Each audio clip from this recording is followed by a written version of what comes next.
So the Nintendo Switch has been out for a while now, and I've been playing it almost every single day. Zelda, Breath of the Wild, Super Bomberman R, and Fast RMX have been a blast to play. I'm very happy with my purchase here. But is the Switch perfect? Well, no, because nothing is. And I'm glad to say my Switch hasn't had any major defects like a few people have had with their Switches. But then again, I may have one defect on my Switch, but I'm not 100% sure. But I will explain what I'm talking about in a bit. When it comes to the Nintendo Switch, there are obviously good and bad points. But I don't like to end anything with a bad note. So I'm going to start with the bad first, then end with the good. So as you clearly saw from the title, I'm going to discuss some problems I have with the Nintendo Switch. These are from my personal experiences with the console. And then my next video will be about what I love about the Nintendo Switch. 1. My JoyCons wouldn't charge when connected to the Switch. Yes, exactly what I said. My JoyCons would not charge when I connected them to my Switch. From everything I've seen and read, everyone says connect the JoyCons to the Switch to charge them. But when I did this, they wouldn't charge. I stopped playing for a couple hours so the JoyCons could charge up a bit. But when I came back to it, I saw that neither JoyCon charged at all. It never moved, not even a small bit. So, why is this? What did I do wrong? Are you supposed to leave the Switch on so it can charge the Joy-Cons? Because I turned my Switch off and it didn't charge nothing. And yes, it was still plugged in, of course. Because I thought that's how you charge them. Because for me, it makes no sense to have to leave your console on. Or instead of turning the Switch off, do I have to just put into sleep mode? And if that's the case, then that's okay, I guess. But still, that's a weirdly specific way to charge your controllers. So it got to the point that I couldn't even play my console anymore. So please, tell me if I did something wrong here. Let me know and tell me how to properly charge them when connected to the Switch. So to be able to keep playing, I had to go out and buy a charging Joy-Con grip.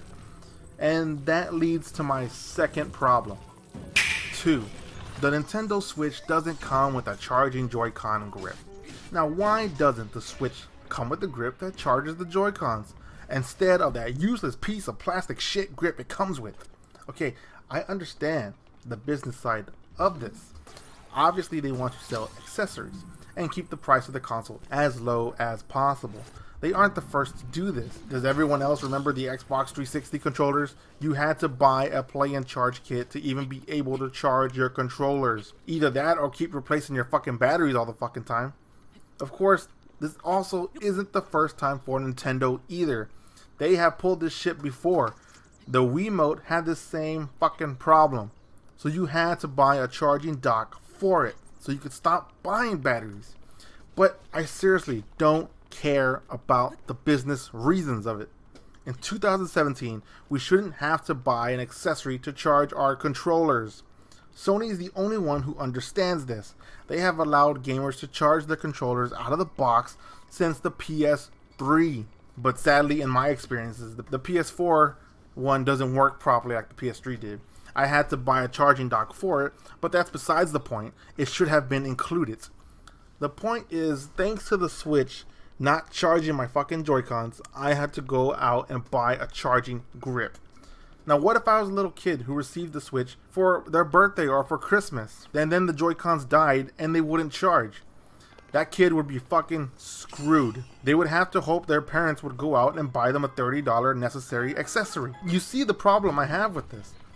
But then again, I don't know if the Joy-Cons not charging is a defect of my console, or maybe I just did something wrong. I don't know. But this should have never happened to begin with. 3. Pulling off Joy-Con straps aren't as seamless as it should be. Now, everything around the Switch is built around functioning seamlessly. The Joy-Cons connect on and off the Switch and the grip like a dream. It's as smooth as butter. The switch from handheld to TV is almost as instant. Games run and load quickly and only take a few seconds because of the cartridge format compared to a disc. The point is that it seems that there was a lot of time, consideration, and effort put into the Switch's design. But these straps seem like they were a last stop. They go on easy enough, but when it comes to removing them, it's a much different story. Removing can range from formidable, burdensome, troublesome, problematic, challenging, to fucking annoying. But if that was all of it, that would be bad enough. But there's more. These can actually be put on wrong, and you may not even notice it. And then getting the straps off is even tougher and could possibly break the strap or the Joy-Con. You have to make sure the pluses and minuses match. If not, good luck not breaking your controllers.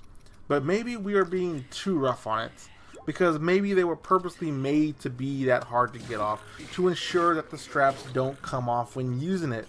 It's possible, but still seems like a bad choice, and maybe there is a better way they could have designed this.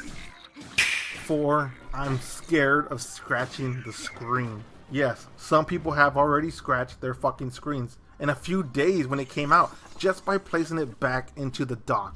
Now, I'm not saying Nintendo should have to provide the screen protector with the console, even though that would have been nice. But what Nintendo should have done was put something in the dock to make sure that the screen doesn't scratch up against the plastic of the dock. There has to be something they could have added to make sure placing the Switch in the dock is as simple and painless. Luckily, I haven't had this problem, but only because I saw other people scratch their screens beforehand, which is good for me, but not for the other people that have had to suffer this problem now. So I ordered a screen protector, and I bought this one. I highly recommend this screen protector because it was the easiest screen protector I have ever put on, and there was no bubbles under it at all. That was amazing. 5. Necessary accessories. Accessories are supposed to be optional, but when it comes to the Nintendo Switch, you're gonna find out it's not.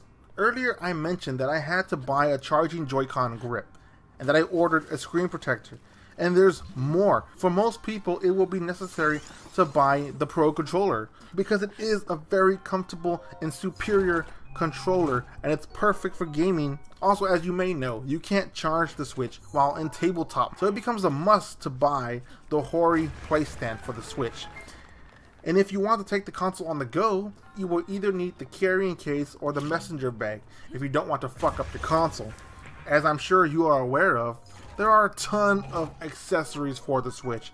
As of right now, there are more accessories than games, which is kind of weird. But when there are some accessories that become necessary, that is what I have a problem with, because that makes me feel the console was designed to have these specific limitations, so you would be forced to buy these fucking accessories, which I'm sure that is the case, and Nintendo doesn't get a free pass for this, which is why I'm calling it out right now.